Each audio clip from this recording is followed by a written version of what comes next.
Yo les best friends, j'espère que vous allez bien. Moi en tout cas tout baigne. Le chapitre 10 de Boruto To Blue Vortex est maintenant sorti et laissez-moi vous dire que ce qui se passe là, vraiment c'est vraiment une dinguerie.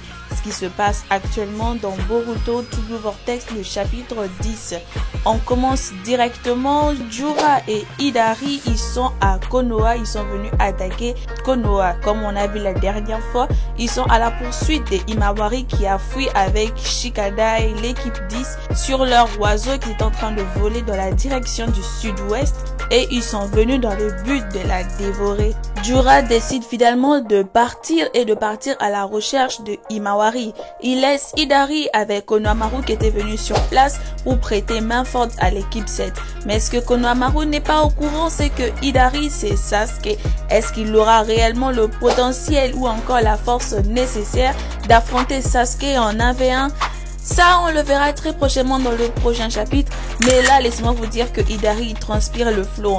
Hidari, vraiment, c'est le genre de personnage qui vient chez toi. Il frappe à ta porte, de manière brutale. Il fracasse ta porte. Tu ouvres la porte et tu lui cries dessus parce que tu es en colère. On ne frappe pas la porte d'une personne de la sorte. Et lui, il te répond, il te dit que tu es bruyant. Qu'est-ce que je dois faire pour toi? What? Bro, what are you talking about, man? Mais qu'est-ce que tu racontes? Tu es chez moi, tu es l'intrus ici. C'est moi qui devais poser la question. Qu'est-ce que je peux faire pour toi? Pas l'inverse. Et tu me dis que je suis bruyant alors que je suis dans mon droit. C'est comme ça que Hidari a présenté la situation à Konoha et compagnie. Et ça, franchement, c'est genre d'humiliation ici. C'est genre de manque de respect. Franchement, c'est ce qu'on adore. Et là, on entre dans la partie la plus critique et la partie la plus intéressante. À ce moment précis, Sarada intervient.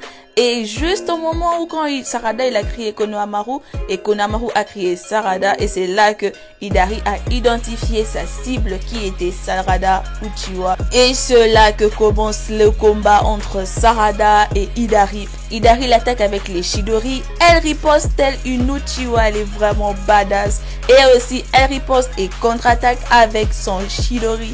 Et à ce moment-là, elle se retourne, elle lui demande « Cette technique, c'est la technique de mon père et la mienne. Et toi, tu n'es pas mon père. Du coup, qui es-tu » Sarada se pose des questions pour savoir qui est réellement ce type qui se tient devant elle, qui a le même pouvoir, qui utilise les mêmes techniques que son père qui est Sasuke Uchiwa. De l'autre côté, avec Himawari, Himawari rencontre enfin Kurama. Elle fait la rencontre de Kyuubi qui se présente à elle, qui sont en train de communiquer dans leur conscience mutuelle. Cet espace de conscience que Kyuubi et Naruto avaient l'habitude de communiquer quand il était encore dans le corps de Naruto. Donc c'est dans les mêmes espaces que Kyuubi, Kurama et Himawari sont en train de discuter. Kurama explique à Himawari que autrefois il était dans Naruto et que lors d'un combat, sa vie s'est éteinte. Kyuubi explique à Himawari que pour les bijoux, la mort n'est pas éternelle, que même si leur âme ou encore leur corps périssent au fil du temps, mais leur essence va inévitablement apparaître quelque part, donc revenir à la vie. Et dans ces processus, on ne sait ni comment, ni où et quand ils vont réapparaître. Mais cette fois-ci, le destin a voulu qu'ils se réincarnent dans le corps de Himawari. Ou peut-être pas.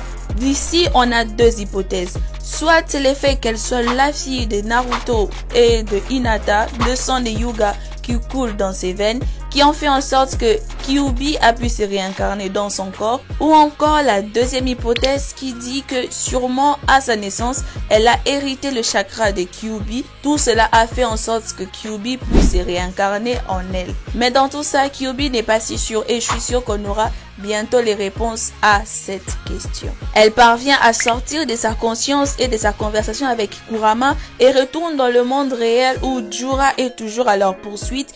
Ils essaient tant bien que mal d'échapper à Jura, mais ils n'y arrivent pas. Ils sont forcés d'atterrir parce que leur oiseau a été touché par l'attaque de Jura. Une fois à terre, ils n'ont plus aucun moyen d'échapper à Jura et ils sont à 100% à sa merci. Et c'est à ce moment que Jura, ils avancent vers eux et ils essayent de reprendre Himawari du main de l'équipe 10. Et pendant cet instant, Himawari demande à Kurama de l'aider, mais Kurama lui dit qu'elle doit faire ça toute seule. C'est vrai qu'il a le pouvoir de l'épargner ou de le tuer, mais c'est à elle de le faire, qu'elle doit avoir confiance en elle, qu'elle doit rejeter les idées préconçues qu'elle a eues.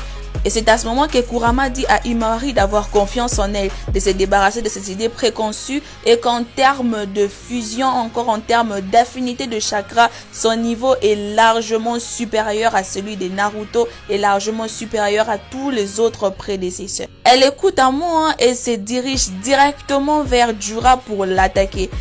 Jura l'attrape la jambe et la brise sans scrupule. Elle hurle de douleur et là il y a Inojin qui intervient, qui essaye de la sauver.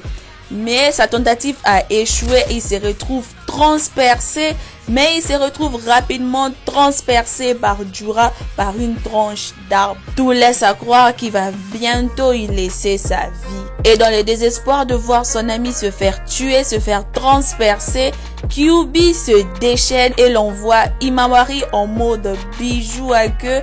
Et ça, c'est vraiment trop stylé. Il y a ses cheveux qui s'élèvent et il y a des griffes qui lui sortent de main. Il y a ses yeux qui se dessinent en forme de Kyuubi. On est dans la première étape de transformation des Kyuubi, des transformations des Jinchuriki, les bijoux à queue. Et ça, on aime. Ça nous rappelle un peu la nostalgie avec Naruto quand il était petit, quand Kyuubi s'échappait de lui quand il était en colère, quand il ressentait des sensations très fortes. Voilà, parce que Jura a foutu le boule à Kurama, il a décidé de se déchaîner et il a décidé de se déchaîner avec Himawari. Et c'est comme ça que ça se termine le chapitre 10 de Boruto True Vortex. Merci d'avoir regardé cette vidéo. N'oublie pas de t'abonner, de liker et d'activer la cloche de notification pour ne pas rater les prochaines vidéos qui arriveront très bientôt. Je compte sur toi. Et on se dit à la prochaine pour une nouvelle vidéo. Sayonara les amis. Bye bye.